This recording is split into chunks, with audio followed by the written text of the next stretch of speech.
আমরা আমাদের নিজস্ব এরিয়া থেকে কিভাবে আমাদের দেশের শিক্ষা ব্যবস্থার পরিবর্তন আনা যায়, কিভাবে এটাকে ডেভেলপ করা যায়, এই ভাবনাগুলো কি আমাদের সকলের ভিতরে আছে না নাই?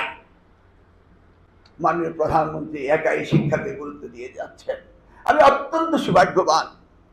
এই মন্ত্রণালয়ে 16 দিনের যে মন্ত্রী ছিলেন শহীদ রাষ্ট্রপতি জিয়া রহমান, সেই সময় আমি অ্যাডাল্টই ছিলাম, ঢাকা বিশ্ববিদ্যালয়ে ফজলুল খালে, তখন আমি ভিপি ছিলাম, ছাত্র নেতা ছিলাম। আমার বয়স কম ছিল না। আমি দেখেছি শিক্ষাকে কতটা গুরুত্ব তিনি দিয়েছিলেন এবং 16 দিনের যে পরিবর্তন তিনি শিক্ষা মন্ত্রণালয়ে নিয়ে করেছেন, আজও আমি সেগুলোর তুলনামূলক কাজ করতে পারিনি। আমার অত্যন্ত সৌভাগ্য হয়েছিল দেশমাতা সাবেক প্রধানমন্ত্রী বেগম খালেদা জিয়ার সাথে কাজ করা।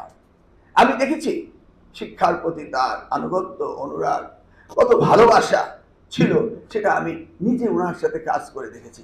মনে হয়েছে যেন ওনার শয়নে স্বপনে জাগরণে একমাত্র শিক্ষাই হচ্ছে দেশের জন্য করণীয়। আজকে আমি আবারও সৌভাগ্যবান যে আজকের প্রধানমন্ত্রী, যারই ওই শহীদ জিয়া বেগম খালেদা জিয়ার রক্ত তার ধমনীতে স্রোতধারায় রয়েছে, তিনি আজকে প্রধানমন্ত্রী হয়ে তিনিও দেখছি শুধু শিক্ষা শিক্ষা শিক্ষা নিয়েই কাজ করছেন।